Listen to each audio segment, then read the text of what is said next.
Calling the 8:30 hearing on the joint informational briefing on the Senate Committee on Health and Human Services. And on the House, we have the House Committee on Health and Homelessness. Present for the Senate is myself, and also Chair of the Consumer Protection Committee, Senator Keohokalole. You want to introduce yourselves? Good morning, Senator San Bonaventure Keokolole. On behalf of the House Health and Homelessness Committee, Representative Jenna Takanuchi, Vice Chair, is on her way in, as well as we have Vice Chair of Human Services, Teresa Mato. I just want to note and thank you for allowing us to use your room for this informational briefing. I will say that I don't think I've had an informational briefing with the Senate in this room previously, or if it happened almost 10 years ago. So thank you for your hospitality. We've had a number of conferences here, though. So thank you very much. So first up, we have Dr. Champion. Come on up, identify yourself, and please proceed. Aloha, good morning, Chair San Bonaventura, Chair Bellotti, members. Good to see you this morning. I'm Michael Champion. I'm the Governor Green's Senior Advisor on Mental Health and Justice. And what I'm planning to do today is to provide a brief overview of deflection and diversion and the policy framework that really helps to have when building out programs and services and planning. So with the assistance of the committee clerk, next slide, please. So just a bit about challenges. It's more likely than not that a person today with a serious mental illness will encounter the criminal justice system in their lifetimes, 10 times more likely to be incarcerated than to go to a hospital. Jails and prisons have become the de facto mental health and substance use systems of care. And much of that has to do with not having adequate upstream crisis services planned so that people can divert from the criminal justice system. And we know that what we're doing right now is not working, and applying a criminal justice model to a public health issue is not the answer. Next slide, please. You have opportunities, though, always looking to make lemonade out of lemons. Right now, we're on the cusp of major shifts in the way that we approach public health and public safety for those who risk involvement in the criminal justice system. And taking a rehabilitative approach is bedrock for how we build out our programs. And that's reflected right now in our endeavor with the Department of Corrections and Rehabilitation to make the transition to a rehabilitative model. Director Johnson is here to talk about that. That includes a focus on upstream solutions like deflection and diversion. Next slide, please. People with serious mental illness are overrepresented in our jails. When you look just at serious mental illness, 4% in the general population is the incidence, but in jails, you see people with SMI making up 17% of that population, and 72% of those have a co-occurring substance use disorder. Now that's serious mental illness, but when you expand it to any mental illness or any behavioral health condition, the numbers are much, much, much bigger. Next slide, please. Some of the information, the handout is for reference for later for you, and I'll just hit on some of the highlights. On this slide, these are diagnoses that we commonly see with people who come into the criminal justice system, but on the red, on the right red is what I want to focus on. We have a huge incidence of trauma in the community, but also a very high incidence of trauma in folks who are in correctional settings. Next slide, please. I'll also touch on that the Office of Wellness Resilience in the Governor's Office is the first and only in the nation and is focusing on partnering with the Department of Corrections and Rehabilitation and others to bring trauma-informed approaches to our populations, including corrections. Okay, on this slide, what factors are driving this crisis that we find ourselves in? People with serious mental illness and behavioral health conditions are arrested at a much higher rate than folks who don't have behavioral health conditions. When they're there in jail and prison, they stay longer, often because of infractions of the institutional rules. And when they go out into the community, the numbers say that they recidivate higher and come back. The important thing to look at and understand is frequently that's due to a violation of the conditions of release and not necessarily a new crime. So we need to get the people services upstream and downstream on reentry. Next slide, please. Next slide. This is the sequential intercept model. It's a blueprint for a way through where we're at now. Essentially, it flows from left to right on this slide, from crisis in the community at intercept 0, through contact points with law enforcement, to being in front of a judge, to being in jail and prison and reentering. And it provides a framework for building programs that provide intercepts to folks who need it and give them an opportunity to off-ramp where appropriate into care and off the criminal justice system. And you can see programs under each intercept that are designed to do that.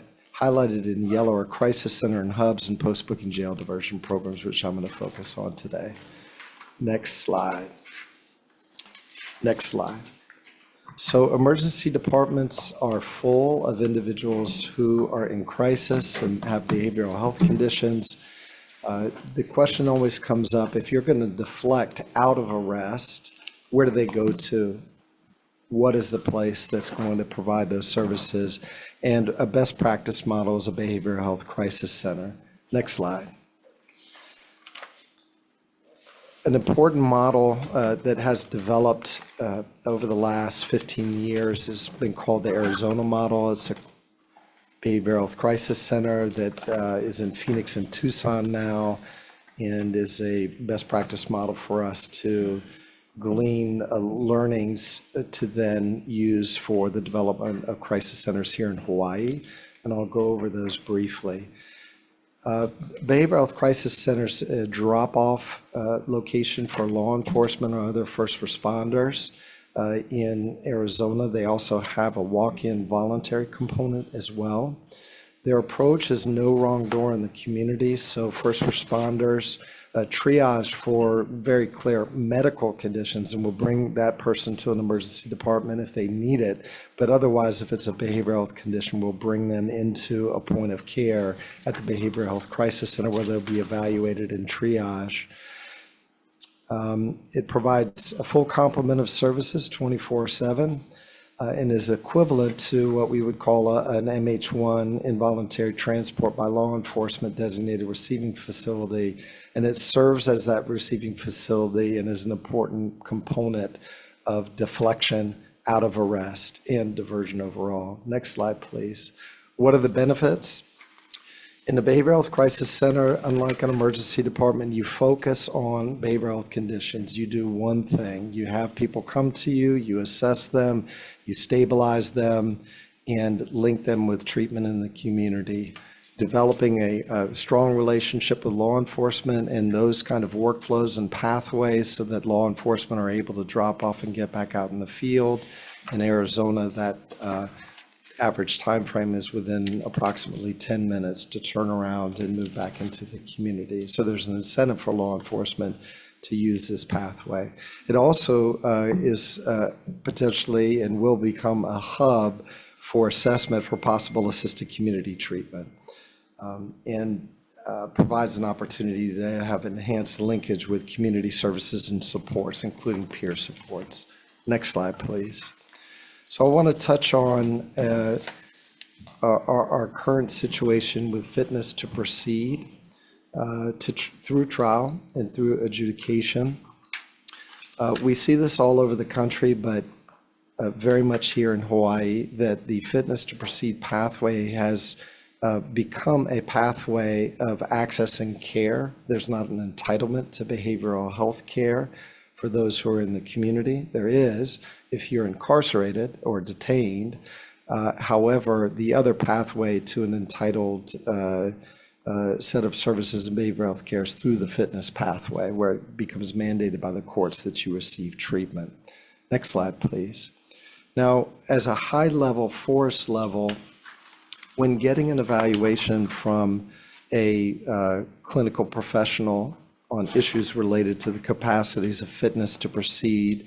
If somebody's found unfit, the downstream services typically focus on legal restoration of your capacities, also stabilizing your clinical condition, but that's different than a comprehensive treatment plan and implementation to recover well in the community. Next slide. This is a busy slide for reference from Policy Research Associates that essentially just force level. This is the competence to stand trial flow diagram or fitness to proceed. The main thing I wanted to get across is it's complicated and complex. Get an evaluation or order evaluation, wait for the evaluation, go to court, have a hearing, go to the state hospital, get intervention, get another evaluation, get another hearing. It can take a very long time. Next slide. So I want to focus on another best practice model that is driving, building out diversion programs around the country. And we have a pilot program in the First Circuit for post-booking jail diversion that's modeled on the Miami-Dade model. That serves to show us what best practices are. So let me review that quickly. In the Miami-Dade model, in this post-booking jail diversion pilot that we have now, it's an alternative to the traditional competency and fitness pathway. There's a focus on, instead of throwing the flag and saying we need a competency or fitness evaluation, if somebody is challenged by their behavioral health condition, it's impacting their capacities, there's a mental health evaluation and a plan to divert into treatment. Eligibility includes having a clinical condition, the appropriate charge, and a risk and needs assessment for appropriateness to be in the community. There's an assessment and a comprehensive community treatment plan. And if this is voluntarily accepted by the defendant and the parties before the court, the charges are held in abeyance for up to a year. And a person is linked with comprehensive treatment services in the community, including housing. And so at the end of the period of time while they're being monitored, if they comply with the treatment, legal charges may be dismissed. One important metric from Miami is that 75 to 80% of the folks who are in this program were houseless immediately prior to arrest. Next slide. So summing this post-booking jail diversion up, this pathway includes a focus on a comprehensive mental health evaluation and a comprehensive treatment plan. Next slide, please. This is a graphic that shows all of the elements of a good comprehensive outpatient treatment plan and reflects the plans that are developed in the post-booking jail diversion pathway. Next slide, please. And this is the final slide. Again, going back to opportunities, here in Hawaii, where will deflection and diversion help us? Post-booking jail diversion help us. 78% of the jail population in the state is pretrial. The jails are on average at 131% capacity, some even higher. And 75% of the jail population are incarcerated for a Class C felony or a lower offense. So on the bottom, what you see is the consequences and impacts of deflection, a decreased number of arrests, going to a behavioral health crisis center, drop off, decreased number of people in front of judges in the courts. With post-booking jail diversion, you have a decreased number of people going to jails in Hawaii State Hospital. Right now, we have 100% of our people served at the Hawaii State Hospital are sent from the criminal court. So if we do these two things and do it well, we increase the civil capacity at the Hawaii State Hospital and also support the community hospitals returning to their primary mission in the psych units of crisis stabilization. That's the end of my presentation. A high-level overview. If there are any questions, I'll be available either now or later. around. Okay, I will, certainly. And then after the hearing, thank you. Senate side, Senator Keokola, do you have any questions of Dr. Champion? Because I have a lot. Well, I'll defer to you. Okay, how about House side? You can go first, but yeah, you have questions. Well, let me, No, I want to go first because frankly, I'm disappointed. Okay, I'm disappointed because it's theory and it's the same exact slide deck you gave the House. The idea behind today was theory versus reality. Okay, I didn't hear data. So, I mean, we can go ahead with Chair Bellotti, but I want data. I have asked Dr. Luke for data, I have asked Dr. Johnson for data, and you wanted to go first, so I wanted to hear reality. What is the need? What are the programs? What is the capacity? And what is the governor's plans to meet that capacity? Do you have that? Yes, my understanding is I was going to provide an overview of the policy framework, and then DOH and PSD were going to give the data in the plan. Okay, well, And that we communicated before the hearing. I was Yes. hoping it was going to be different from the House informational briefing, which is already on YouTube, but it's exactly the same slide deck, Dr. Champion. We already know the theory. The problem is, as we go ahead with the session, and we heard from the WAM briefings that there's this huge need. Everyone knows the theory by now. I mean, we've had years of deflection, reducing jail capacity. The question is, has the governor any plans? I mean, you put in these programs, areas of where there are deflection. For instance, we already know that there is a problem of the disposition and the restoration. Okay, it was made clear to me in the WAM briefing when we heard that 1/3 of the beds in Hawaii State Hospital is really, they really don't need to be there because it's a high acuity need, and hopefully, does the governor have any plans for those 1/3 of the beds? I apologize that my portion didn't meet your expectations, Senator, sincerely. My understanding in our pre-planning for this was that the Department of Health and Public Safety is going to bring that data and answer those questions for you. Okay, thank you very much. Can I make a comment? I want to thank Senator. I think, yes, this is a similar. It's exactly the same. I know, and it's exactly the same because I think it provides the framework. And I know that as we move forward in this session, I think one of the things that your office is doing, Dr. Champion, is kind of guiding the process and making sure that all the departments are at the table. I know that there has been a bill that is moving about a mental health code review that touches on many of these kinds of, this kind of policy work that you've been doing. Can you speak to whether or not, from the framing part of this, if your office will be able, as the guiding, kind of the guiding force, will you be able to begin to undertake the mental health code review starting July 1st, 2024?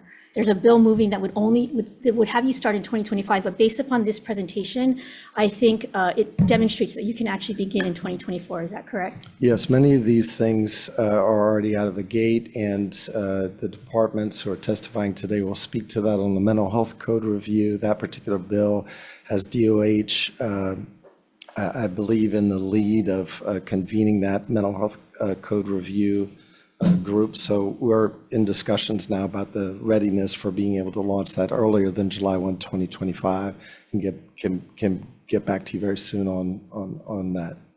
Okay, and I'm now eager, Chair, if we can move to the presentation by Department of Health, because Yes. I think that will address some of your concerns. And I know that I have a number of follow-up questions, both from the House and from the health briefings Well, that you've yeah. been having. Okay. So, yes, Marian Suji. Hopefully can give us data this time. Good morning, chairs, members of the committee. My name is Marian Suji. I'm the Deputy Director for Behavioral Health at the Department of Health. I'm going to leave the details of the programs to our very esteemed doctors, Dr. Matsu, Dr. Koyanagi, and Dr. Luke.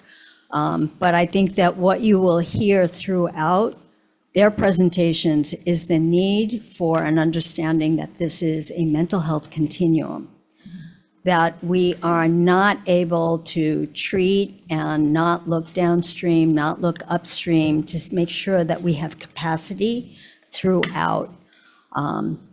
What we are looking to do as a department is to work more towards the preventive side, but we also understand that there is a real need for treatment, and it's an urgent need. I will say that I'm particularly proud of this team that has been together for less than a year the work that they have done, all with a 30% vacancy rate. So with that, I'm going to turn it over to Drs. Matsu and Koyanagi.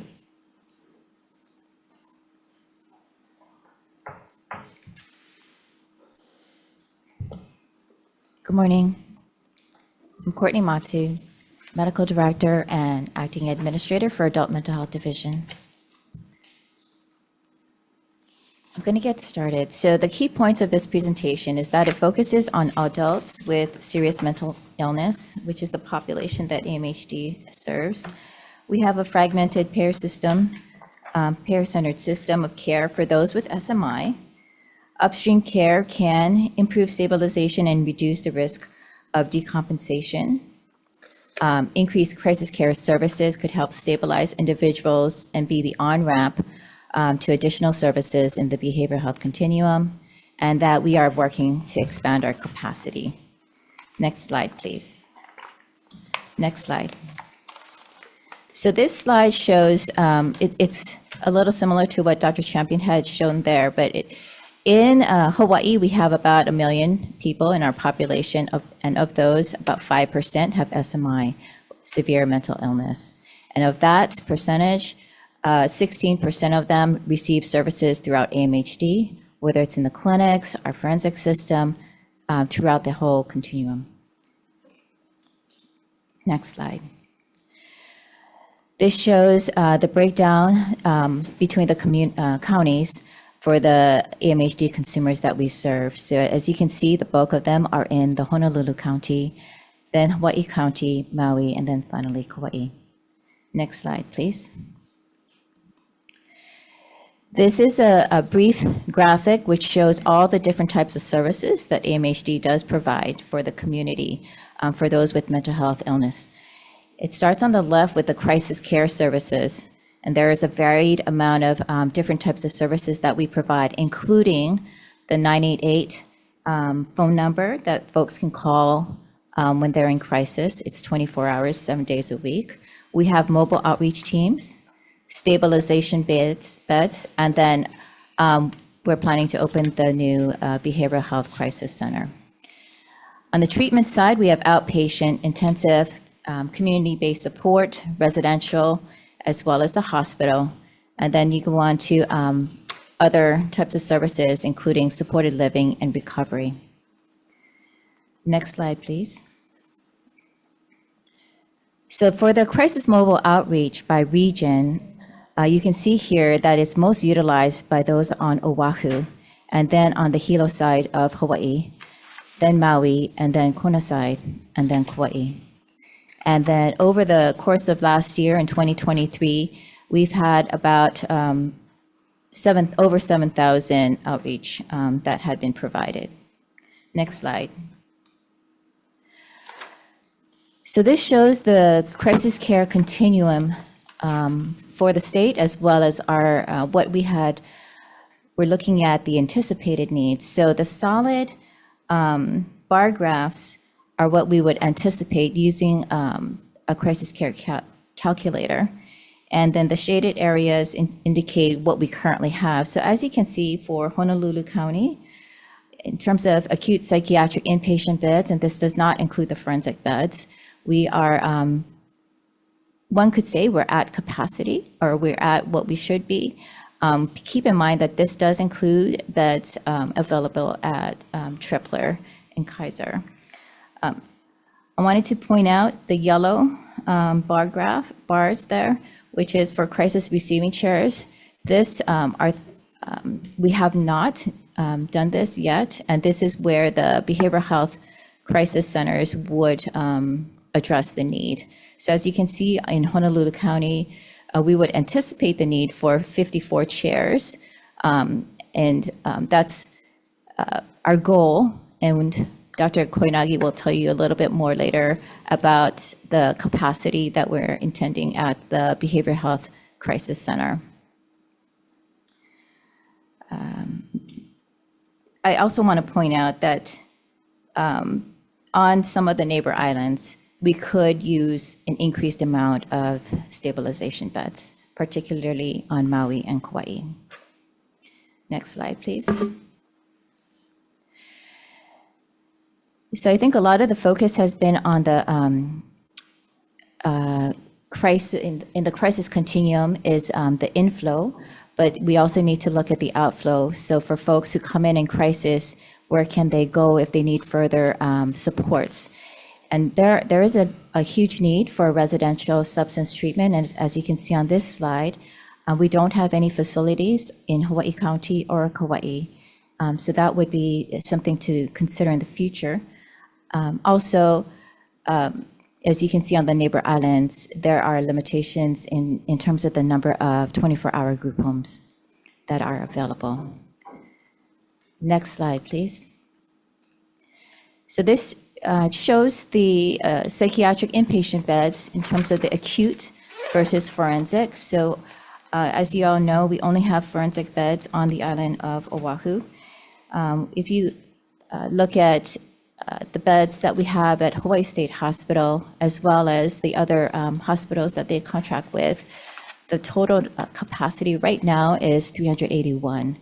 And then the number of acute beds for that's non-forensic is 135. Next slide, Dr. Koyanagi. Good morning, esteemed legislators. My name is Chad Koyanagi. I'm the Medical Director of Crisis Continuum for Adult Mental Health Division.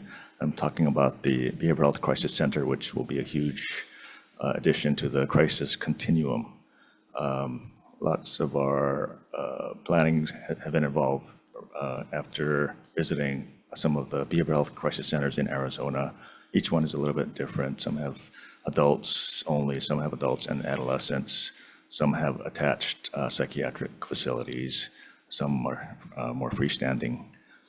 So the concept of the BHCC is to allow a no wrong door facility where anyone can come for help.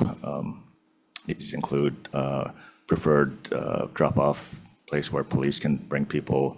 So a lot of the justification for the BHCCs to create an entry point, especially for the somewhat challenging patients who often enter through law enforcement means. The important point is that the BHCC is for people in crisis. It's not just for people who need to be triaged or need a place to enter the system. The goal is to be short-term.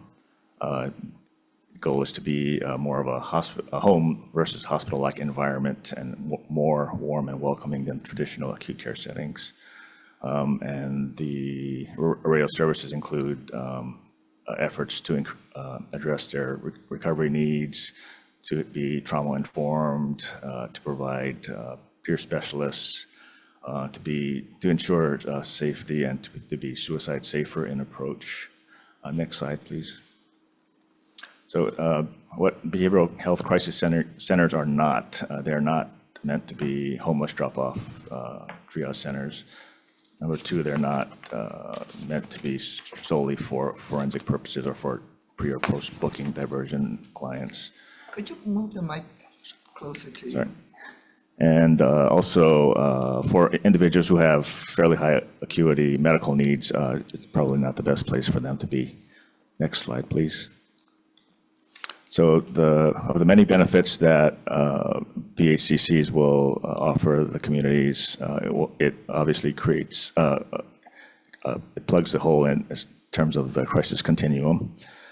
As far as the law enforcement, it saves law enforcement agencies much time, and because the BHCCs quickly take in clients from law enforcement as designated drop-off. Whereas in acute care hospitals, sometimes officers are waiting 2 hours for the person to be uncuffed and released to the ERs. Usually in the BHCCs, the patients are released within a few minutes, and the officers are back to the duty and other important things they need to do. Because of the alternative option it presents to the community, it decreases use of ER services. Oftentimes, patients like this are spending hours and hours in the emergency room, sometimes with the rationale that if they're substance abuse patients, they're just going to sleep it off, and maybe 8 to 10 hours later, they're going to wake up and feel calmer and be safely releasable. It also decreases utilization of the acute care hospitals, decreased length of stay. Number 4 is a very important concept that because of the approach of the staff at BHCCs, many of these patients who frequent emergency rooms come to these places and they find out they get what they need in a more warm and welcoming approach. And so their satisfaction with the experience is much higher than they would have if they had gone to a traditional ER setting.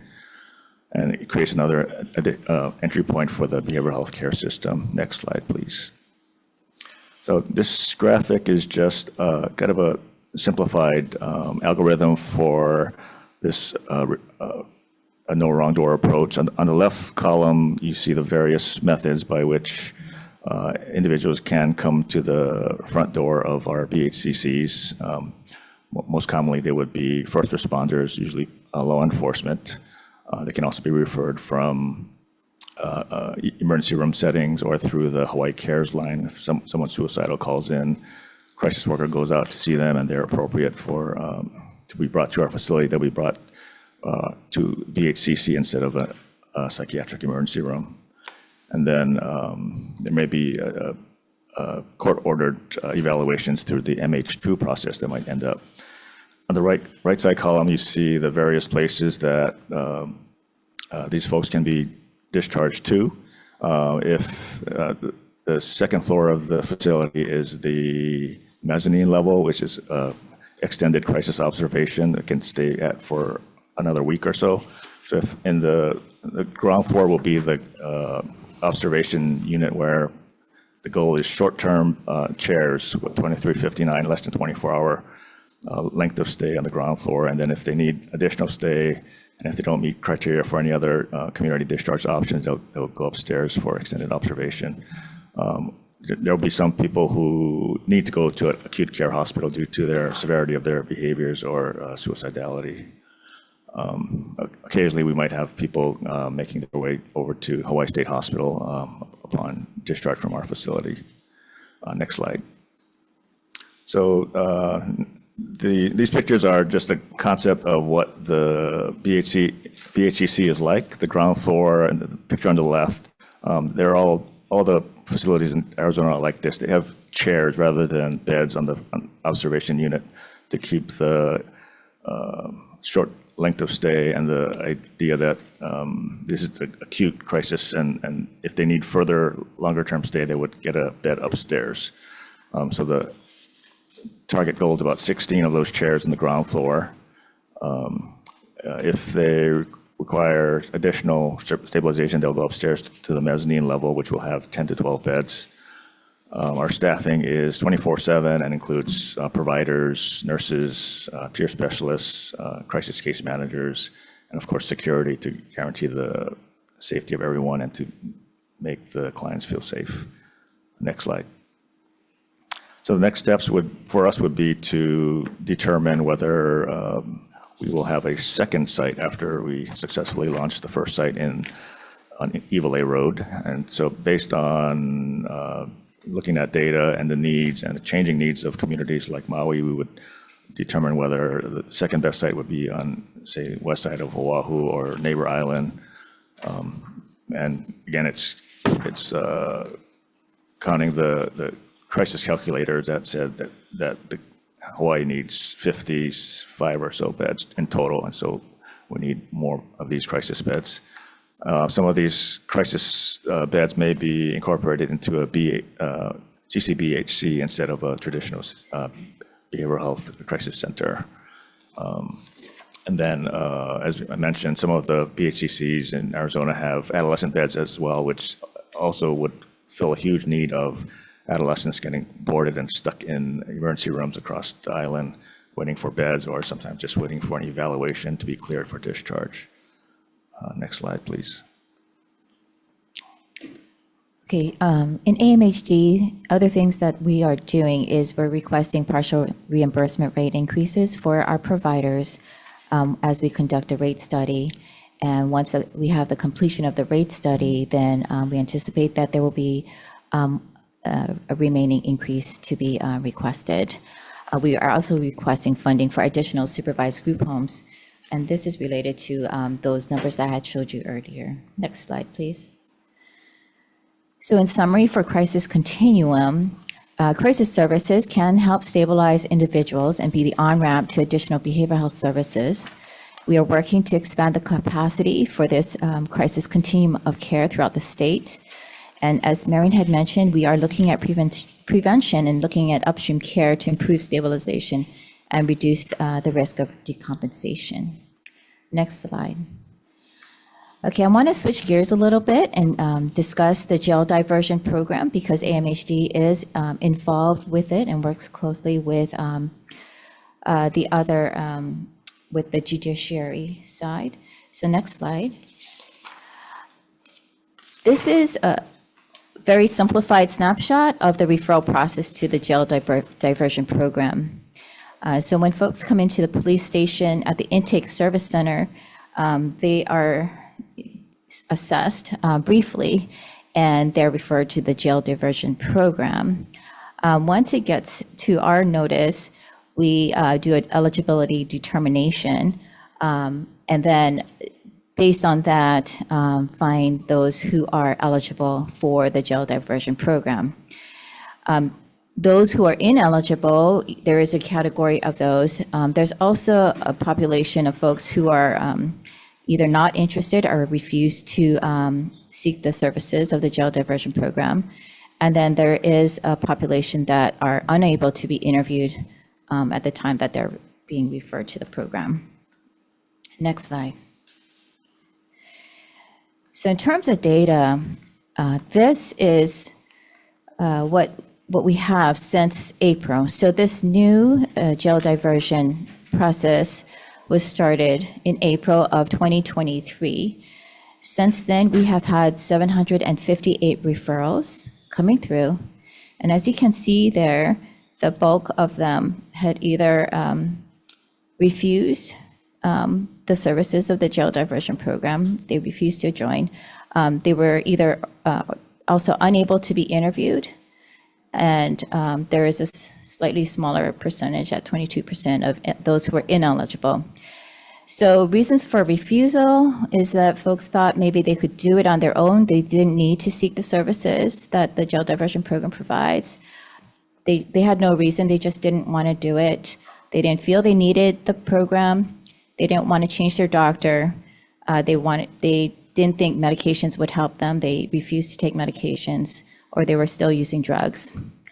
For those who were unable to be interviewed, some reasons is that there was a staff shortage, or those who were either uncooperative or aggressive, so were not able to have the interview. There might have been safety issues in the South Block at the time that the person needed to be assessed, or that they were psychiatrically unstable.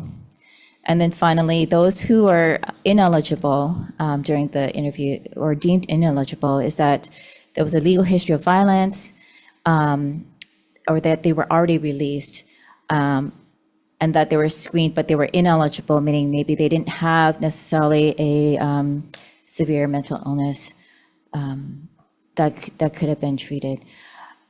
So as you can see, there's a very small population of those who actually were found eligible and accepted into the program. Of the 758, 10 were in the program. We recently graduated 2 about, I think that was last week. Next slide, please. So the jail diversion program currently appears to require significant resources with a low return on investment. It could benefit from more accurate triaging upstream so that we can utilize our limited resources better. And it shouldn't be expanded until we can really make improvements to increase the effectiveness of this program. Next slide. So I wanted to highlight something that Deputy Director Suji has mentioned before, the difference between the mentally ill and the criminal mind. So that we have those who are mentally ill, who may commit a crime because of their mental illness. They might have psychosis, mood disturbance, anxiety, or trauma. And those certainly could benefit from hospitalization at the Hawaii State Hospital. Then you might have criminals who do have a mental illness, but they also have behavioral issues such as violence, violent behavior, antisocial personality, difficulty with authority. Those folks would probably benefit best by being in the prison system rather than Hawaii State Hospital. Next slide. Thank you. I'll be available for questions. Okay, thank you very much. Questions, Senator Keokolole? Okay. I House, have some questions. well, you want to ask your Any members members, first? questions? Okay, go ahead. I'm wondering, first of all, thank you very much for the presentations.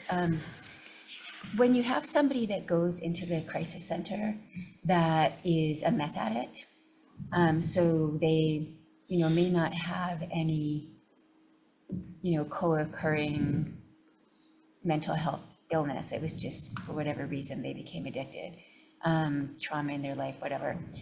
What can we do, like when they get released?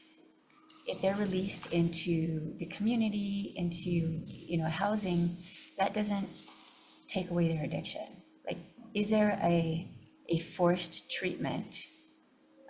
Or I know IHS has a place that people commit to being clean and they stay on campus. Are there enough places like that for the population? And can they be made to go there? Or is this just going to be, are they just out the door and back in the next week? So the IHS Detox Center is, as far as I know, strictly voluntary. So clients who are referred there, even if they check in, can leave an hour later or walk away if there are no legal encumbrances for them to participate. If we get individuals who are primarily meth addicted to our BHCC with no charges, the goal would be just try to engage them, use motivational interviewing, and to try to see if they would accept referrals to substance abuse counseling, IOP, intensive outpatient care, or residential care.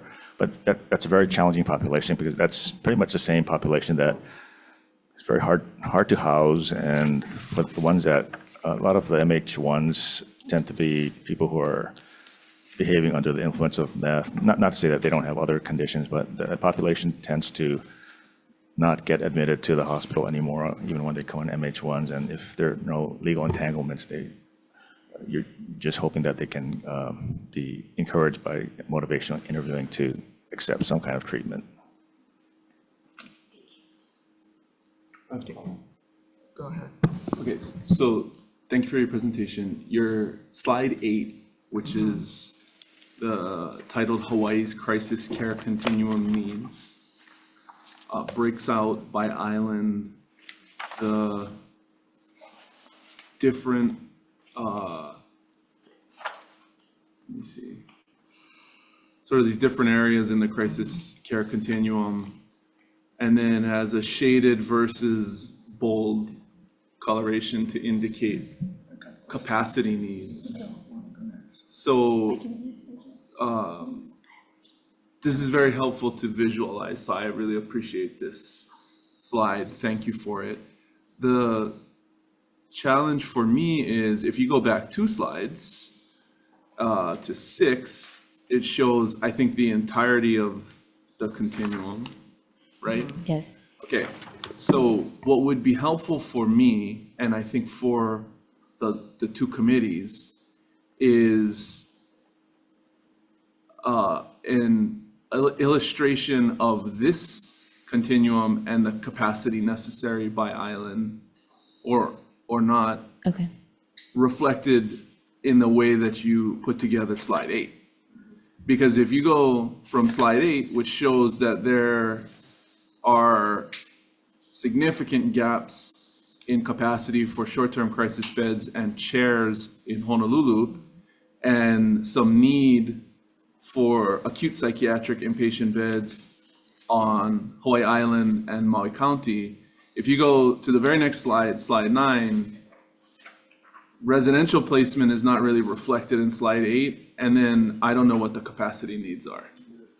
right? And then if you go to slide 10, psychiatric inpatient beds, that's yet another factor that is not accounted for in the continuum capacity breakouts in slide 8, which was the illustration that helps, at least for me, articulate need. So if we're trying to, at the legislative level, figure out how to resource you in a comprehensive way, it would be nice to have a comprehensive chart that shows all of the gaps. Okay. And then frankly, if you go back to 10 on the presentation, now we're in Hawaii State Hospital territory, and I don't see how there isn't bold coloring for forensic psychiatric inpatient beds, because I'm pretty confident that the state hospital director is going to come on right after you and say that the hospital is bursting at the seams.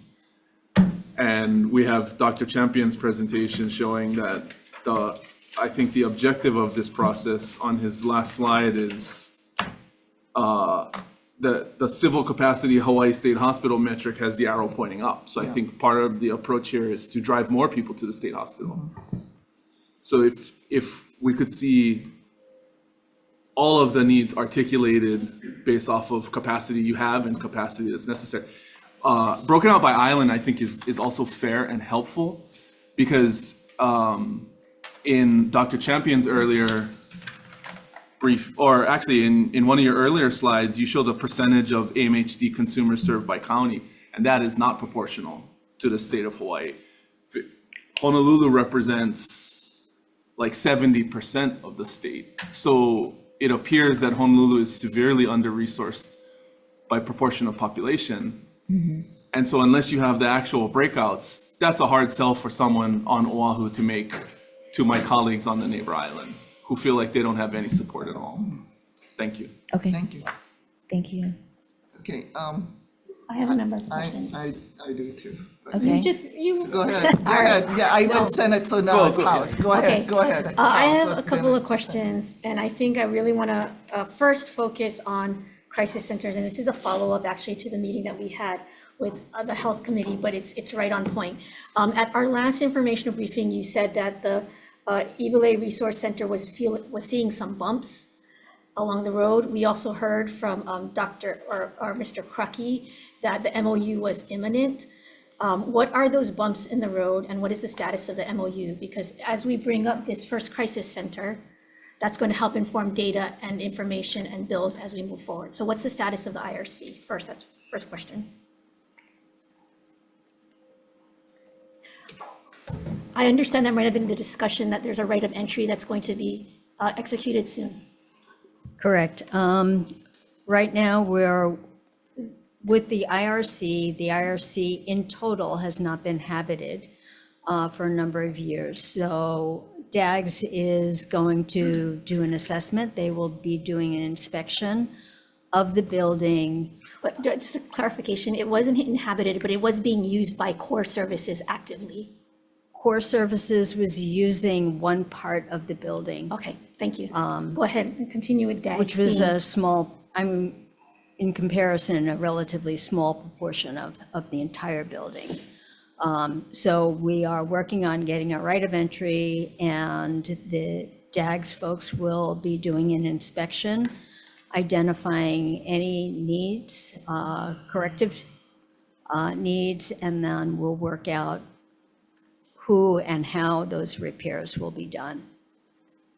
And then, And we're expecting that to happen quickly. and then on parallel, maybe this is for Dr. Koyanagi, I think at our last meeting, part of the IRC is going to involve coordination with law enforcement and EMS. So have there been further discussions with the contractor who's going to assist with that kind of diversion process? I believe that's Queens. We have ongoing dialogue with Queens and Care Hawaii, which is the company who will be running the facility, as well as law enforcement and specifically HPD. Okay, so I think we're going to need more information as that moves forward. I think the fact that, we want to track the physical renovations that might be needed and making sure that the operations are moving quickly so that we can move in parallel, and that this pilot project, which it has been illustrated as we desperately need by the slides that you've provided, that we are moving forward with it because governor's team has the flexibility and the money to do this. And then we're also moving bills to help support this process. Thank you. And we'll keep coming back with questions about that. And then I'd like to ask a question about the post-booking jail diversion, page 21. So I recognize that, I really want to call attention to the fact that the prosecutor paused the jail diversion program in July. And so this 758 referrals was really only like in a 3-month period. No, Can you I'd clarify like to that? clarify.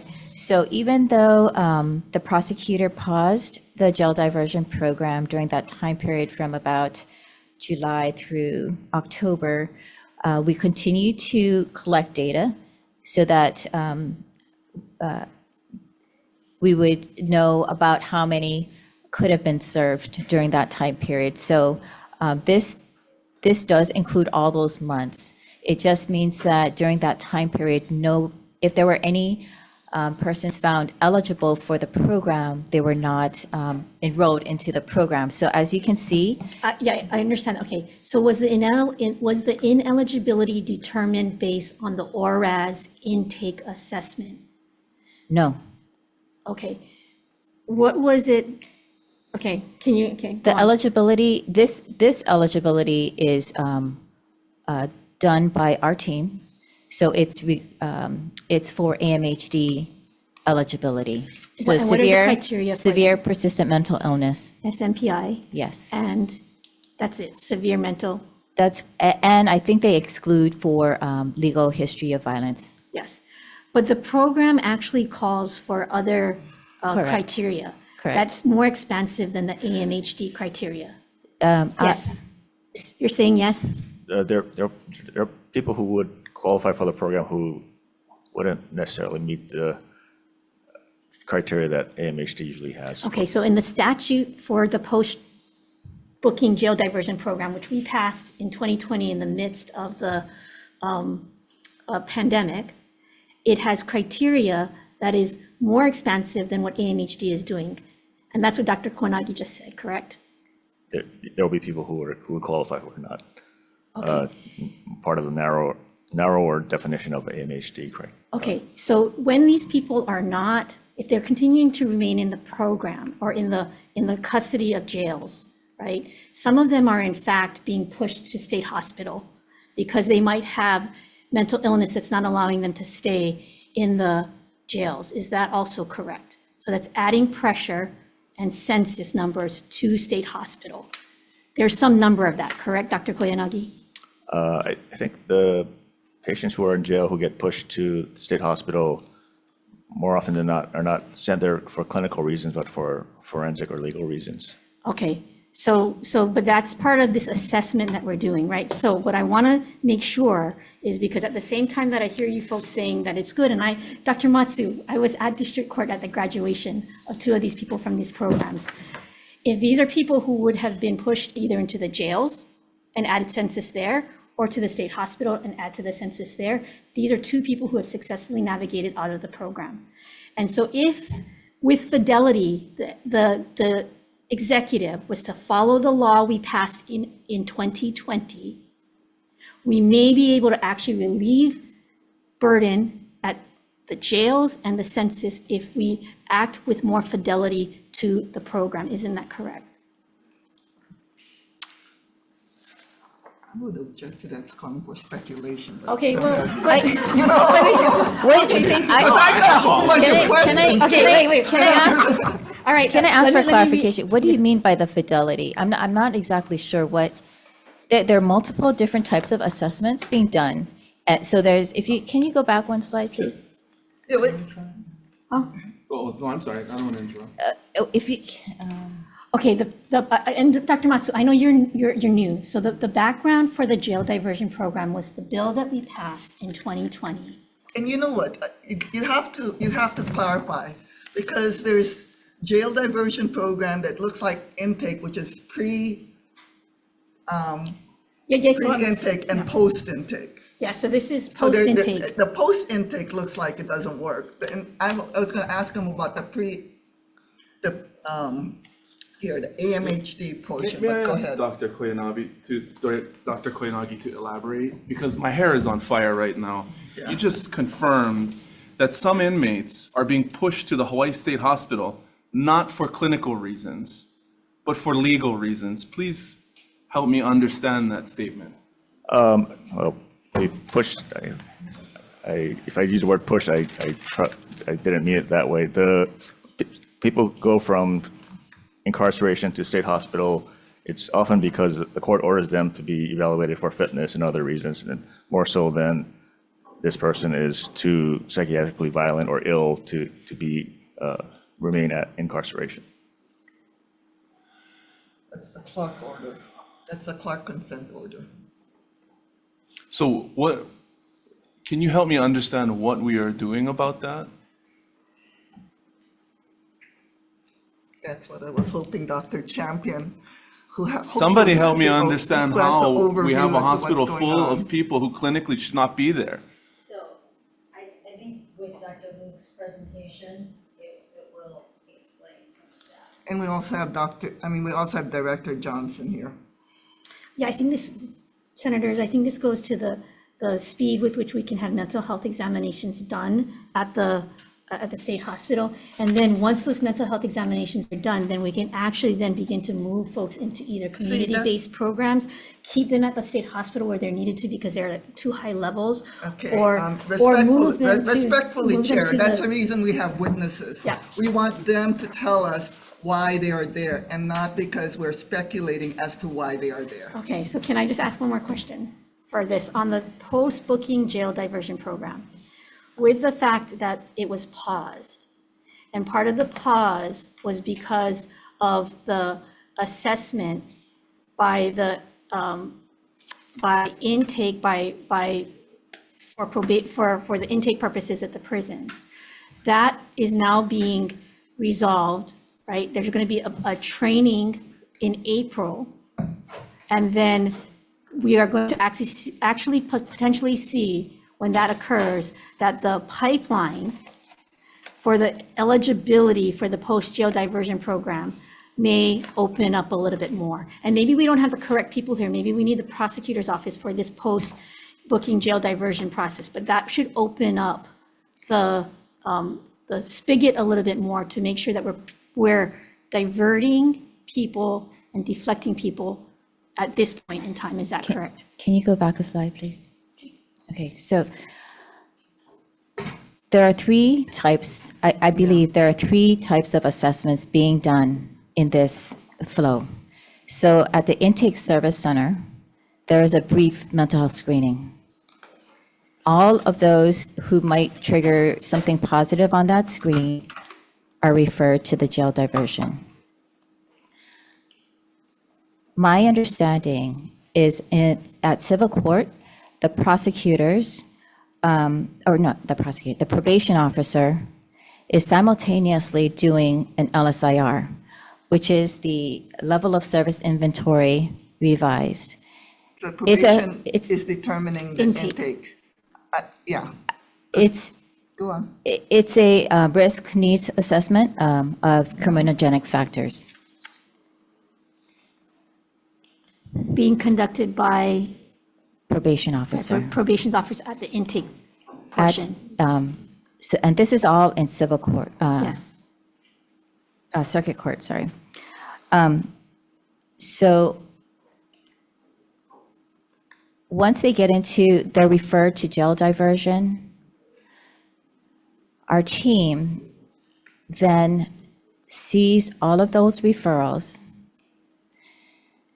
interviews them when able, because of, those, some have those issues that I had discussed earlier, where they're either too violent or they're unable to be interviewed.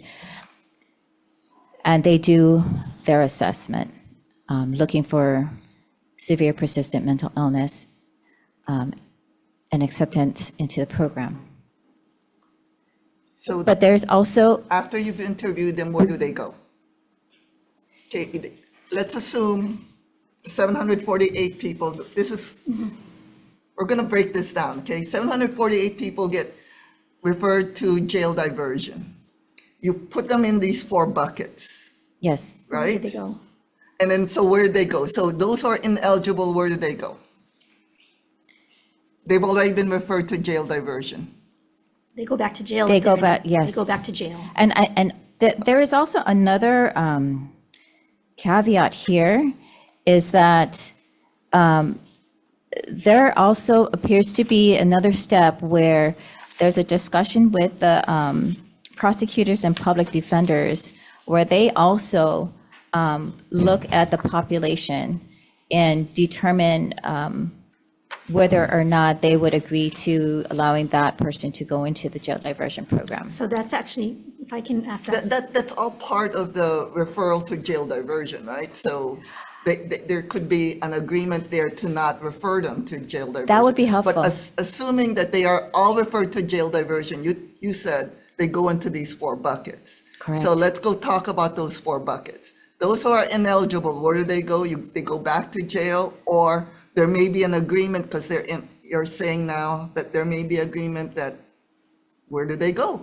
I believe they all stay within the jail system. The only ones that come to AMHG for further that- treatment is those who go into the jail diversion program. Okay, see, so they're that would be, ineligible. yeah, no, yeah, so, not, well, they're back in the system, the pretrial arrest system, I guess. Eligible, then it goes to the right. So those, then where do they go? Do they go to the Hawaii State Hospital? But they're bursting in the seams, so where do they go? It depends on how the prosecutors charge them, I believe. So give an example.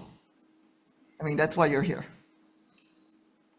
Where do they, I mean, that's basically, that's why we If- have this if they're- informational briefing. if they're We know charged- the theory, we want to know the reality, and you guys are not giving us realities. Okay, let me ask a They stay question. within No, the, wait a second, you've had like, how many times already? I want to break this down so that it's a lot easier for people, because that's why we are here as policymakers. That's why one senator has already left, because he's already frustrated. The whole idea behind this whole informational briefing is we already know we know the theory, okay? We've had years of informational briefings telling us what the theory is of the diversion and all. We want to know the programs, whether or not they're at capacity. It sounds like they're at capacity, and whether or not the governor has any plans to increase that capacity and is in the budget, or I don't know. Okay, so we're back to eligible for JDP. Where do they go? Do they go to the Hawaii State Hospital, but they're bursting at the seams? So where No. do they So, go? so Those- most of the time, someone who accepted into the program, Where's the, I mean, so is there, if they're already in jail, it sounds like they gotta be in a secured setting. So where do they go? so they get assigned to one of our case managers, and they get released, They get released.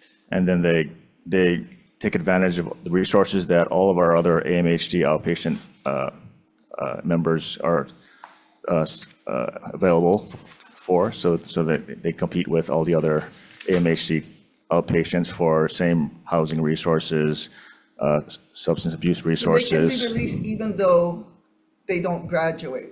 correct. They're So- not part of the two. So they were, there were about 10 people who were in the jail diversion program.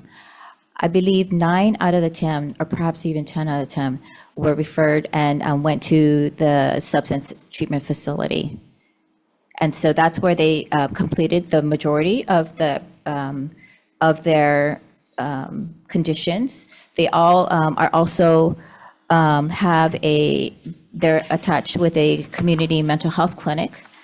And after they are released from the substance residential treatment facility, if they're not ready yet, they might go to a group home and then graduate from the program. So recently we had 2 graduates, and they are, one was released and from all their charges and was able to move back to the mainland, and the other Well, it is sounds like it's continuing successful. treatment. It Yes, sounds successful, but that's for only those 2. 2 individuals, yes, it's successful, right? It's 2 lives who are doing well and have met their goals. it's really looking at the return on investment and how can we make it a little more efficient so that we can concentrate our resources and really capture, I wouldn't want to point out that population that's refused or not interested. If we're able to somehow work with prosecutor and public defender and somehow engage. Okay, so you know what, that's the problem, right? The problem is we're legislators, you folks are the specialists, we're relying upon you folks. The governor appointed somebody who's supposed to be doing the whole overview to let us know what we need to do in the 60 days to move the needle towards increasing treatment for those who really need it. I don't know if we're going there. Can I ask a follow-up question on this? Yeah. So I just want to rephrase the question and really ground it again in the statute and the policies that we've enacted. Again, in 2020, the jail diversion program that we enacted affected petty, nonviolent misdemeanors. So when we see the 288 who have refused and are not interested in the jail diversion program, because of the charge that they have, petty, nonviolent misdemeanors, when they go through the regular criminal process, they then get released They get released. out into the community with no programs and services. Is that correct? And these are the people that we potentially see cycling back in and out because they keep committing these petty, nonviolent misdemeanors, and they keep cycling in and out of the system. That's the Okay, part of the so- program. So can you, yes? No, wait a second, respectfully, Chair, we have 25 more minutes. We still need to talk to State Hospital as well as Okay, prison. okay. Okay, I'll follow up with that question afterwards. because it doesn't sound like, it sounds like you're asking leading questions and we're just getting frustrated, so. Next up, is it Director Johnson or is it Mr. Luke? Dr. Luke, okay.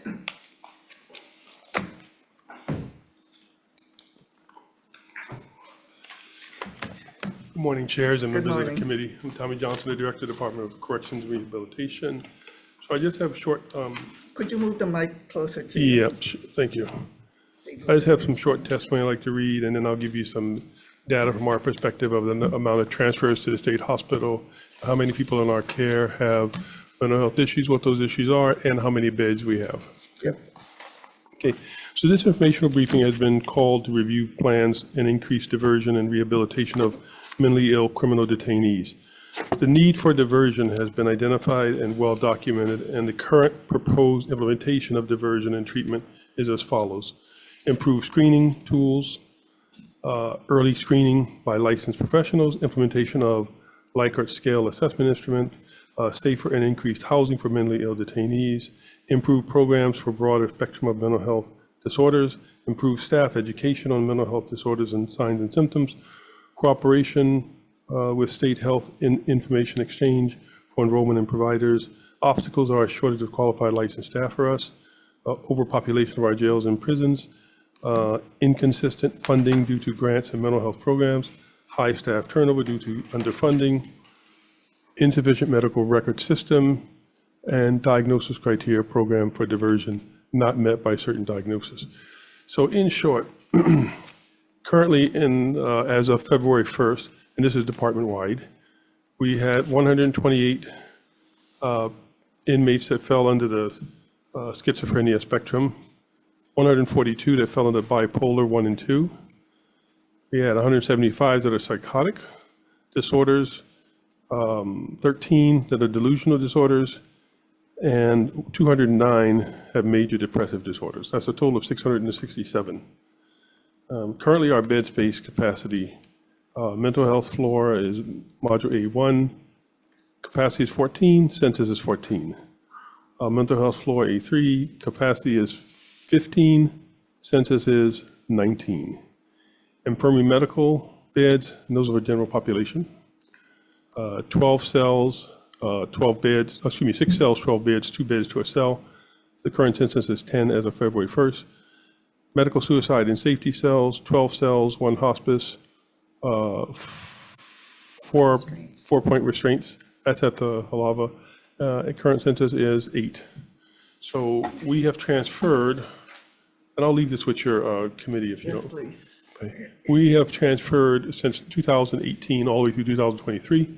We transferred a total of 263 in 2018 to the state hospital. These are all under court order. 241, 2019, 271 in 2020, 191 in 2021, 280 in 2022, and 476 in 2023. These are all by court order. Now, what I would like to break that down a little bit further is, of those, there's a majority of male and female, the vast majority being male. Only 12% of our population is female. So of those, about 14,000 are male intakes. So when you look at what we've done with respect to the males, the population is a little bit larger than we like, but what it shows you is we're having more and more people coming into our jail system who have serious mental health issues. With the female population, over the same period of about 1,400, close to 1,500 intakes, and we've transferred in 2018, 77, 2019, 75, 2020, 57, 2021, 47, 2022, 104, and in 2023, 198. So you can see after the pandemic, we had more folks come in who had mental health issues, or had serious mental health issues, because the numbers almost doubled in some cases. We will be doing ORAS training for Department of Health staff and our staff on April 3rd and the 4th. And we will be inviting the judiciary to participate in that training as well. Subject to your questions is all I have. It's just the facts, ma'am, just the facts. That's what we wanted. Thank you very much. Thank you. Questions, members? Okay, Representative Martin. So the way that the numbers jumped for both men and women for the transfers in 2023, it seems hard to believe that people suddenly became that much more mentally ill. It seems like it must have been the screening or the selection criteria changed. I don't think the criteria changed. practices? I think that they just came to be known to the criminal justice system and then to the Department of Health.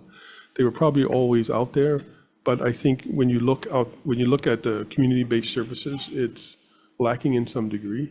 And I have to tell you, a lot of these folks that come to us that are serious and persistently mentally ill or homeless, when they come to us, we have to almost immediately take them to the emergency room because they need a higher level of medical care. And then we bring them back to the facility after they get the medical care they need. I mean, you'd be surprised. People have festering sores. They've been injured and long-term injuries. They have serious dental issues. Okay, any other questions? So I have a question. Sure. Question is, you folks came onto my radar when I was in the PSM committee, and you folks were asking for mental health treatment centers or facilities. No. Or so what's the plan moving forward as far as increasing beds at OCCC or Halava? Well, at Halava, we're asking for $45 million in our CIP budget to build a consolidated healthcare unit. Now, I want to make it clear, that's a 41-bed unit with 30 regular beds and 11 suicide beds. That is not a forensic facility. We're not asking to build a forensic facility. There's I believe Senator Bavella put a bill in asking the department to build a mental health facility. People with higher levels of mental health illness should not be in jail or in prison. They should be in a hospital or in a community setting, secure, where they can get the level of treatment they need and the services they need. Okay. Same thing with OCCC, the plan is for? The plan is for a 1,300-plus bed facility right across from the animal quarantine facility. That's 250 beds would be for community-based beds. And what I mean by that is, oftentimes people on extended furlough, parole, and probation have hiccups. Instead of putting them in a hard bed, which is $253 to $260 a day, we put them in a soft bed, do a quick reassessment, figure out what the need is, and get them back out before they lose their job and a tenuous connection with their family. The rest of the beds will be jail beds that we have. And it also will be for people coming out through the system as they do now to go through furlough.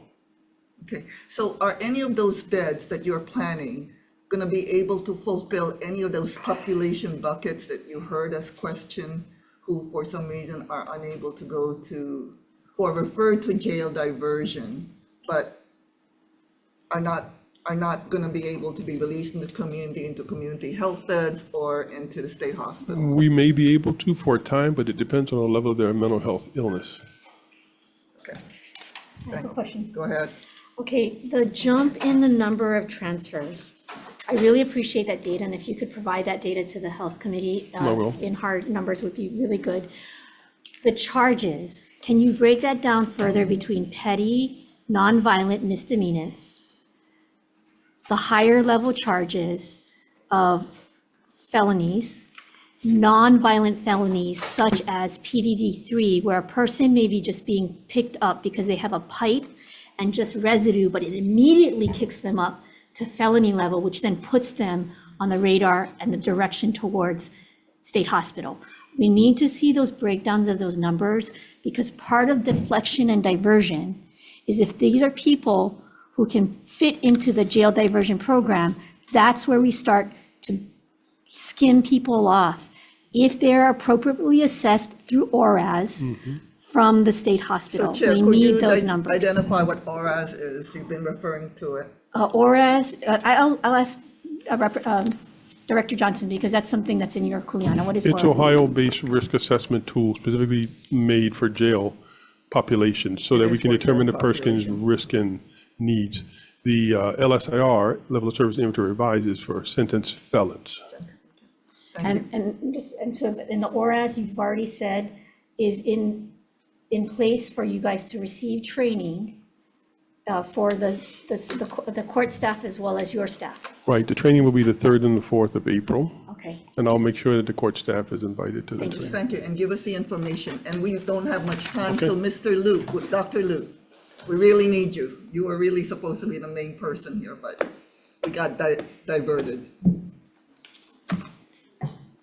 Okay, please proceed.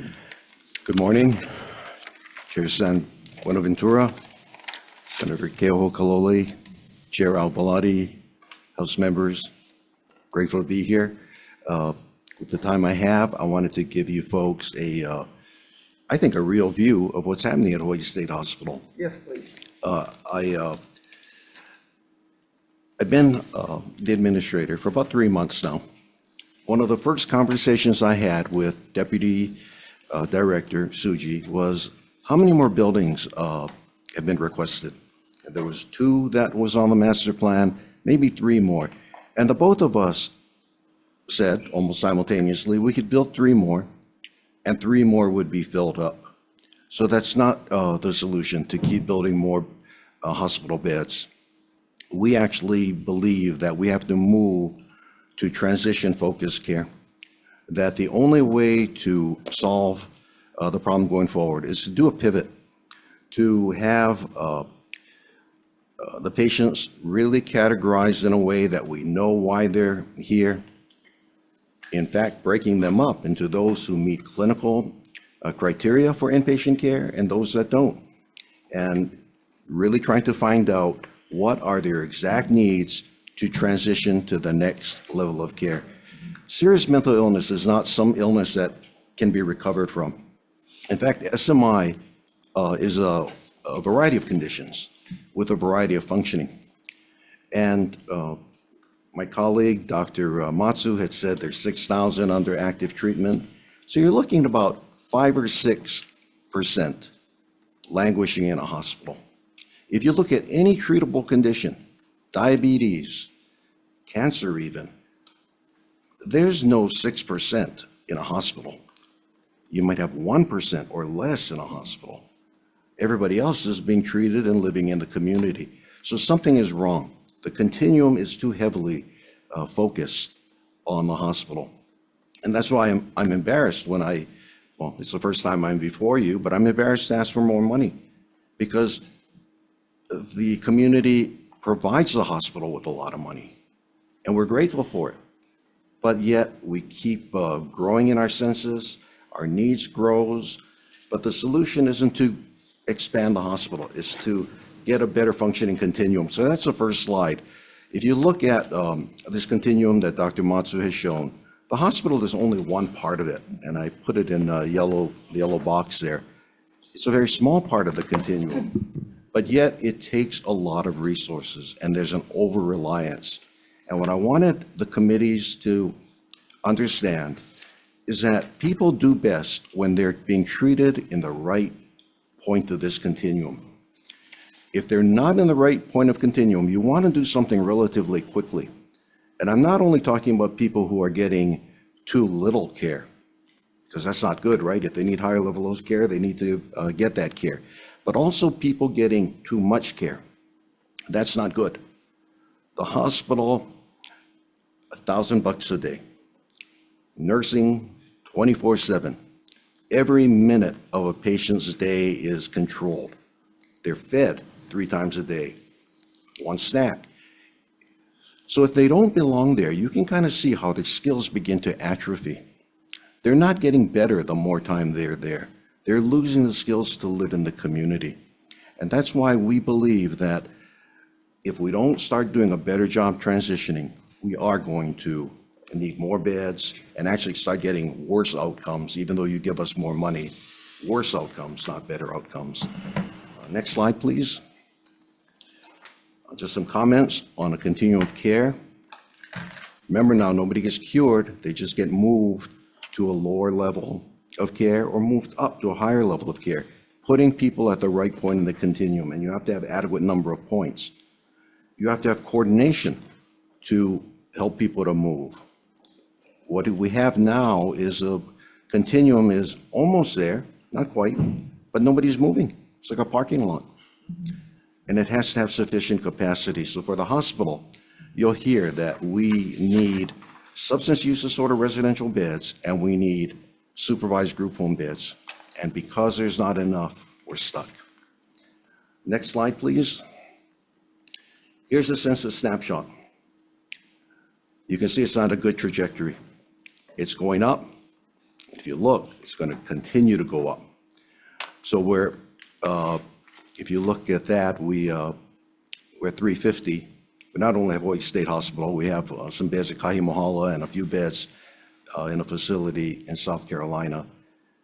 But we're close to 400 today. So if you look at this, we're at I don't know, about a little over 350 today, only 1 month into 2024. We're almost at 400. Next slide, please. So let's take a snapshot of who's in the house. This pie chart is to point out that if you look at if the dark green, the fitness evaluation, these are the 404s, whether they're fit to proceed with their charges, and unfit to proceed, which is they have the evaluation, but are found unfit. That's the majority of the people in the house. And that tells you that the majority of people in our hospital are not here for clinical reasons. They don't meet medical necessity criteria for inpatient hospitalization. That was never a consideration. They were just sent here because somebody thought they were mentally ill and should be sent. Not to say that they didn't need treatment for mental illness, but the exact level of care was not a consideration when they sent them to the hospital. And that's a large part of our problem. Next slide.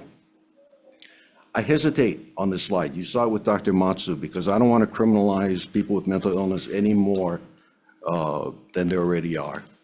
But there are a select population. It's not high, 20, maybe 30 patients, 10% of our population, that they seem to have a criminogenic risk that is running independent to their mental illness. In other words, when people are decompensated mentally, when they reconstitute, they become much safer.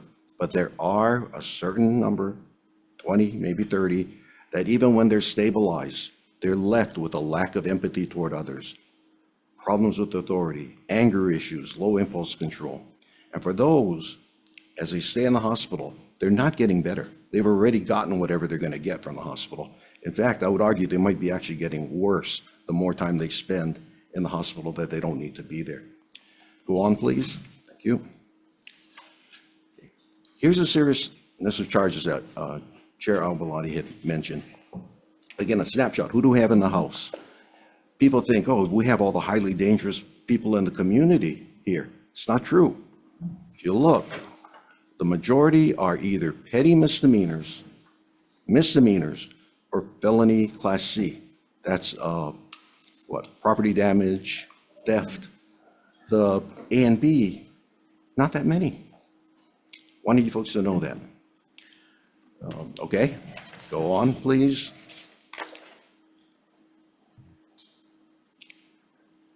Next slide. Okay, here's the admission trends. The admissions are going up. Not only are they going up, there's some concerning things about this trend going up. 61% were previously hospitalized. So they're coming back. So what does that mean, they're coming back? Well, they're coming back. Either we're not preparing them to succeed out in the community. Maybe the community doesn't have enough services to keep them out. Or maybe we're not following clinical guidelines by moving people back and forth. We're following forensic or legal guidelines, and that's a disconnect. We want to move it to more clinical reasons why people move back into the hospital or not. 70% were unhoused prior to admission. You folks have heard about social determinants of health. Unless we can do something about housing and other social determinants of health, no matter how great the treatment, we still are going to struggle. And then 82% have been diagnosed or are diagnosed with a co-occurring substance use disorder. Okay, next slide. Again, very quickly, you can see on the left, roughly 60% coming back. You say, well, that's about where it's been. Yeah, we're trying to get that lower though. So somehow we're not, it's just stuck at 60%. We actually believe that needs to go way down if we're going to succeed. And then here's a more concerning one on the right, that we were averaging 8% or so coming back within 90 days. Now they're coming back, 14% are coming back within 90 days. That's alarming, actually. What does that mean? Again, we're not preparing them right. The community doesn't have enough resources to keep them out there. Or are they getting institutionalized? That's the other fact. You know, the more our patients stay with us for years, or, well, I don't want to exaggerate here, up to a year, close to it, they start actually getting dependent on our hospital. And that's, I think, why some of them are coming back. Next slide. Top 3 reasons. We looked at the admissions in 2023. These were the top. I don't think it's surprising to anybody. Active substance use, especially methamphetamine, being houseless and the stress of being houseless, remember social determinants of health, and then non-adherence to psychiatric treatment, including case management. Next. Quick snapshot. You can kind of see from 2020 to 2023, the percentage that were unhoused prior to admission is going up. I don't think I need to say anything more about that. Next. So the barriers to discharge. Remember, I think Marion had mentioned it, I'm mentioning it, that we have to get better in categorizing our patients, finding out exactly what they need to discharge. Maybe I should say it better. Barriers to transition. We're not discharging anybody from care, just transitioning them to the right point in the continuum. So in the first category, these are individuals who actually do need inpatient care. These are people that need the 24-hour nursing, the psychiatrist seeing them every day, the time away from an illegal drug, somebody putting the medicines into their hands or giving them a shot. So these are the true patients who need to be in the hospital. They meet medical necessity criteria. Category 2, these patients have already stabilized psychiatrically, but they're there for a forensic reason. They're waiting for an evaluation. They need a 3-panel to get a conditional release. We believe they're psychiatrically stable, but they still need to be confined until these forensic issues are taken care of. Is there a better way to confine people without spending $1,000 a day, making more psychiatric units, giving them care they don't need that might actually be hurting them and institutionalizing them? I think there might be, and I'm hoping somebody will find the answer, but we need it from the hospital if we're gonna be sustainable. And then category 3 are those who are not only stable, they're actually ready to go. There's just no beds for them. And this is 130, 140 I mentioned in a previous hearing. These are people that the continuum just doesn't have capacity to help them.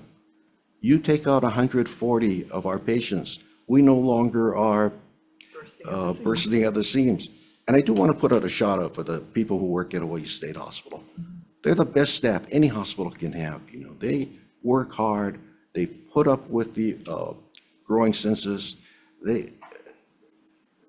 I'm proud of them, but I don't want them to have to work in an overcrowded hospital when there is a systemic solution. Okay, next slide. Those categories, how do they flesh out by category? The category 1, you say, well, that must be a lot of your patients, right, who need robust care. No, only 23%. So less than a quarter. So that means the other 3/4 don't meet medical necessity criteria. So in category 2, remember, they're just waiting for a forensic issue to be taken care of. They might need confinement, but they don't need robust psychiatric care. That's 39%. And then category 3, 130, 140 I talked about, just waiting for disposition in the continuum. Those are 38%. Next slide. In summary, we're at record levels. We don't have to be. Keep asking for money, but I wish we did not have to. Most patients don't need the level of care that we're set up to provide.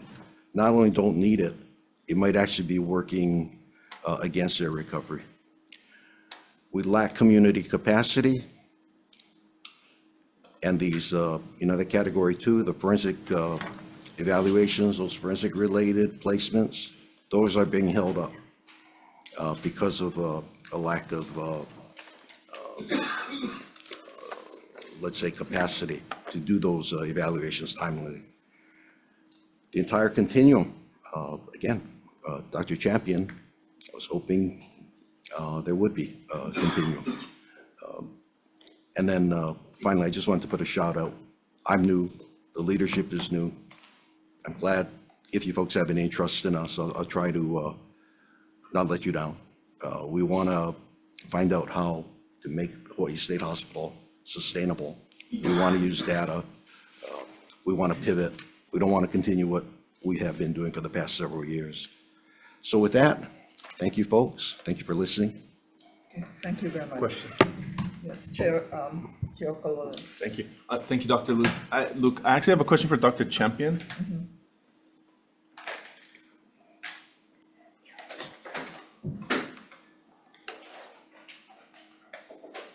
So you followed the question that I had for Drs. Matsu and Koyanagi earlier about their slide 8 reflecting a comprehensive array of necessary capacity for the entire continuum.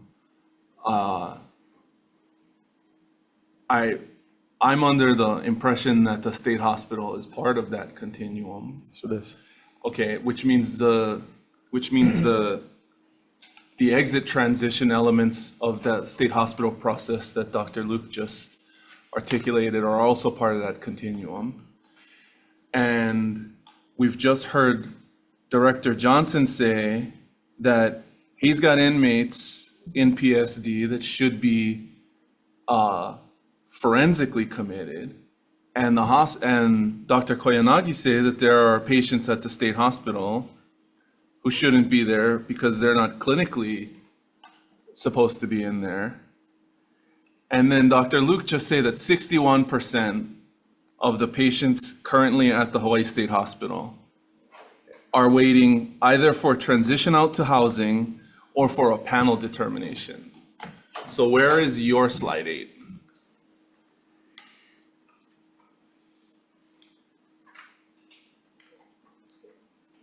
That's a good question. So I think the slide 8 would be related to the sequential intercept model slide and the programs that are listed under each intercept point, because I think correctly, as you're pointing out, reentering either transition from Hawaii State Hospital or from the jail and reentry is absolutely critical. But upstream,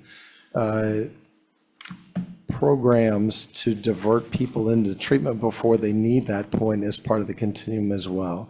So the sequential intercept diagram is really that array, and the programs underneath are the ones that need to be built out. And most recently, the focus has been on scaling up the crisis spectrum with behavioral health crisis centers as well as a post-booking jail diversion. So I guess, and I understand, but Okay. part of why I bring this up is the Kauhale, as you're aware, that was proposed in Kaneohe, and then was initiated and constructed, was done so with not only no input from the surrounding community, but was also done without any input from the Department of Health. And you might be able to say, sure, there was input, but I've spoken with the personnel when that whole Kauhale was being proposed, and there just wasn't any communication. So I guess the question is, if this is the continuum, which I don't want to debate about whether it should be something else or not. My understanding from the presentation today is that the slide up is the continuum. That's fine. It's just, where is the, will your office be taking the lead on providing that slide 8 chart, appropriately articulating the capacity needs in every one of these areas so that the legislature has some holistic understanding of what we're supposed to be funding and where? If we don't need any more acute beds, and that's why Dr. Koyanagi's slide didn't show the need for more capacity of acute beds. It has to reflect somewhere else downstream or upstream. And we're seeing a bunch of different charts from siloed entities that are all overwhelmed with patients that they're saying are somebody else's responsibility. Yeah, I don't expect you to have an answer because frankly, you just regurgitated what you gave the House earlier, but we do need those responses because you are supposed. Well, when can you provide it to Yes. us? Senator, what I was going to comment on is I think your questions and comments reflect the fact that you need to build up all along the continuum. These are excellent presentations today, and I hope, Senator, that the data and the discussion was delivering on what your expectations were. I think the framework, the policy framework as reflected here in this slide is really, really important to planning on the go forward, to doing exactly what you're asking for. We have We're no actively, problems. we're actively working on that from the governor's office with the departments. So this on an is it. assessment and the planning. This is it, right? This is the framework. Yeah, This DOH slide, Yeah, is this the framework? that's part of the framework, and you add to it what Director Johnson was talking about as well for reentry from public safety.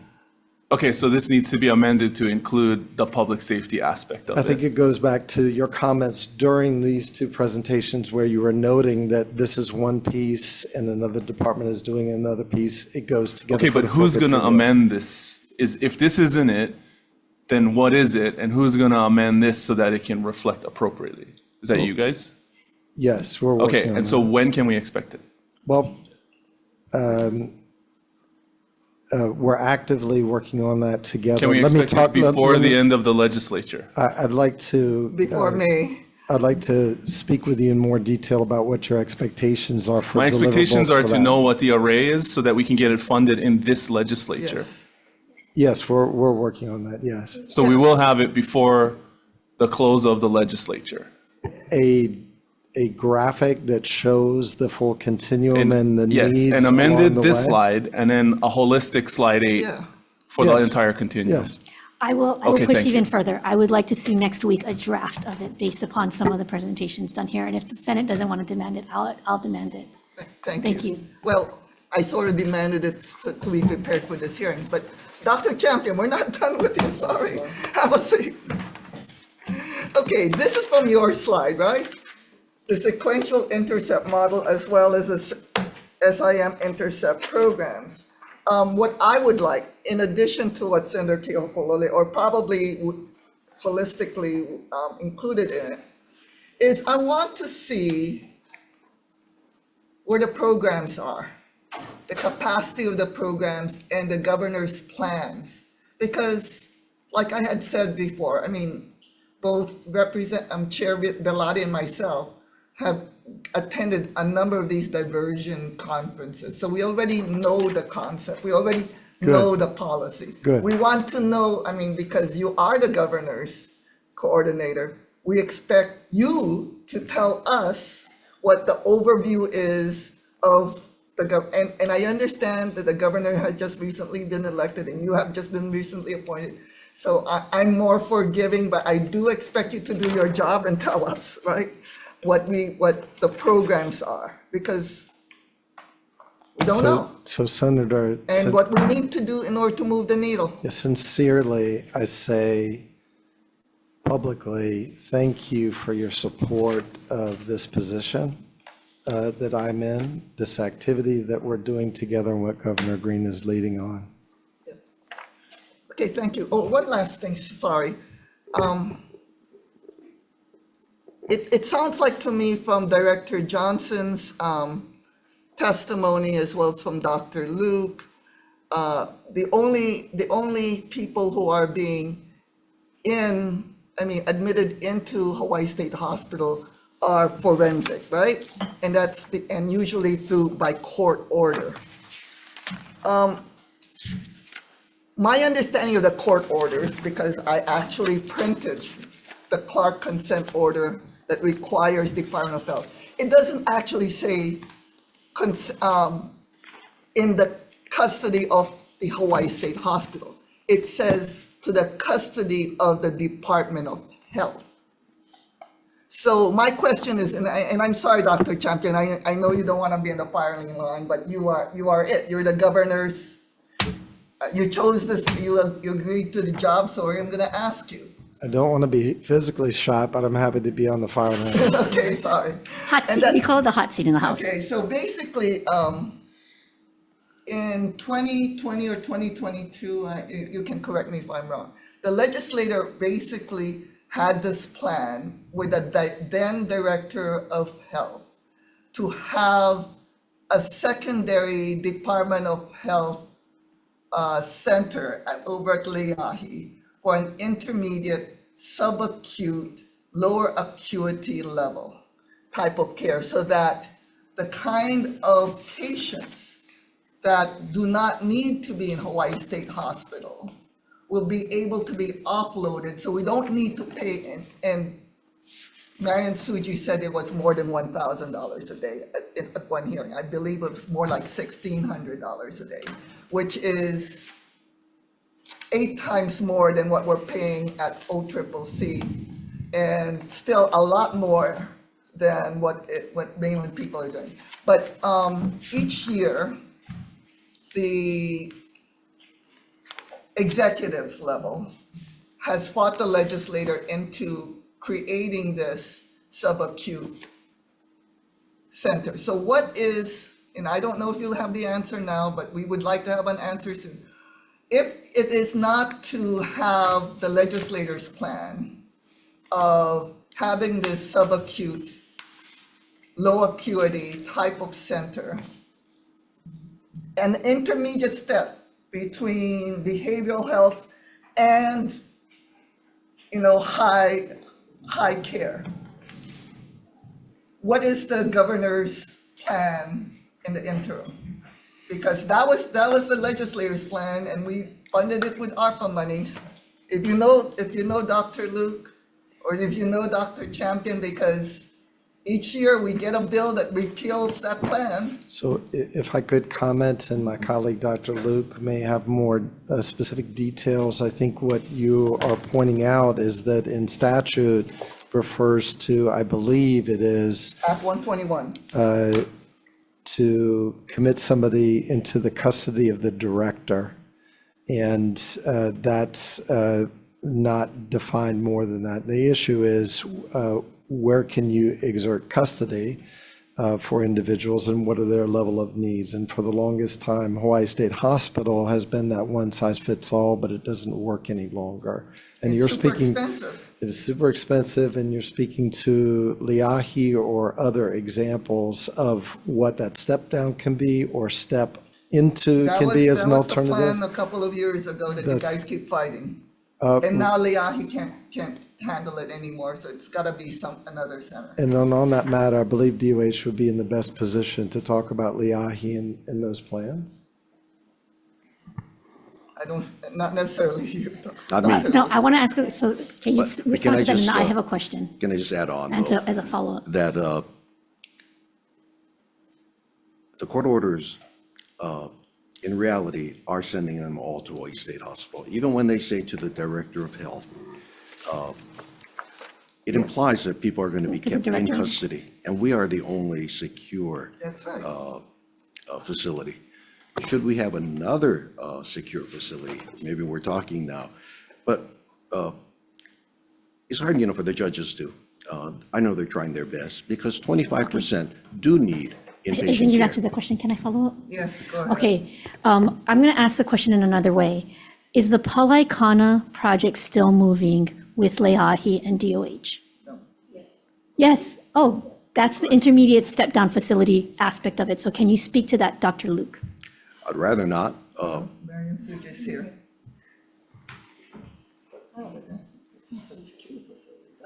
It's a form of it. It's a form of it. Okay, so can you, Polycana is a Palaikana? post-hospital release program, It's a post-hospital release. yes. It's not And within. it's- it's- How many beds does it take? Do we know offhand? 24. Is it 24? And so that removes 24 individuals at the Hawaii State Hospital to Palaikana. No, It doesn't No, it remove doesn't them, remove it's a them. step down after they've completed their treatment at the hospital. So they complete it's a their treatment, place yeah, to but get they're no longer, discharged. they're no longer taking up a space at the Hawaii State Hospital. That's 24 beds that are relieved. Correct. How many folks have you been moving through that and then transitioning into community? We can get that data for you. That would be really helpful because that actually shows proof of concept of the intermediate step-down facility that you were just talking Well, about. I disagree with Chair Bellotti because that's not a secure facility. That's post-clinical discharge. Those would have been clinically discharged anyway. Those does not relieve the 60% referred to by Dr. Luke. So we're hoping that the administration would have a plan for a secured lower level acuity intermediary step while there are patients who are awaiting their 704 3-panel or 1-panel exams or are otherwise clinically discharged. So the dischargeable. plan right now is to request two group homes, two 24-hour group homes, as well as two LC. What is the acronym for?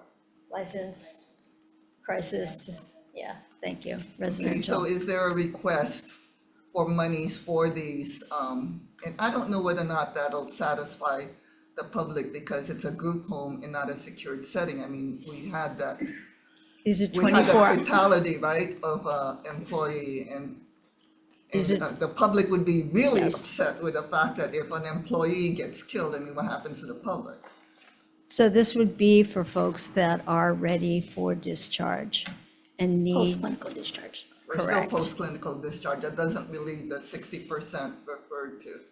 no, he does need those beds because he Yes, we needs know he- places to put We kn- folks. Yes, we Yes. understand that he needs, but the question is, do we have an intermediary? Is there a plan for an intermediate secured facility for the 60 or so, I mean, the 60% of the beds? I don't think so. No, so some of those beds that he's talking about with the 60% would be able to be eligible for those It opens up the homes and beds. the LCR. Right, so it yes. opens up, if you move people from the Hawaii State Hospital to the group homes, because they're post-discharge clinically approved, that opens It up opens up those beds within for the the more, for secure, Correct. higher acuity, yes, got it. But you haven't answered the question of those who are pre-discharged, predisposition. Those who are awaiting 704 clinical exams, fitness to proceed, who are otherwise stable. Who are otherwise don't need the highs.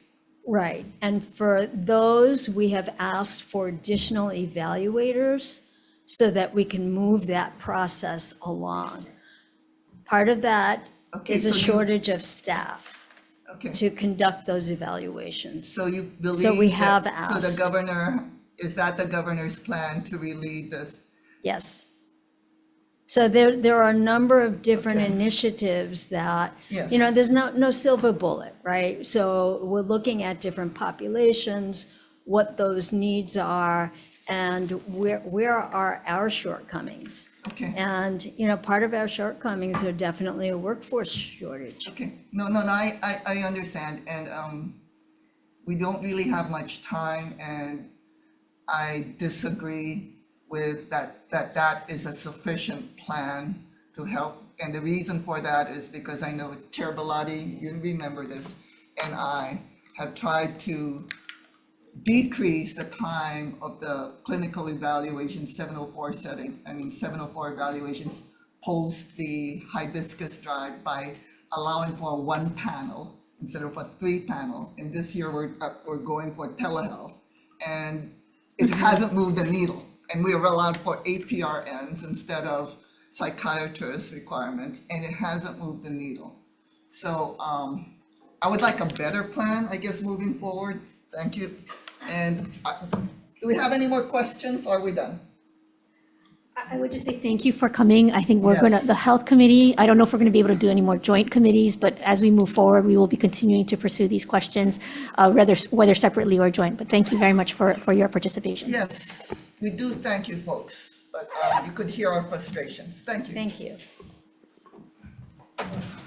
And we are adjourned.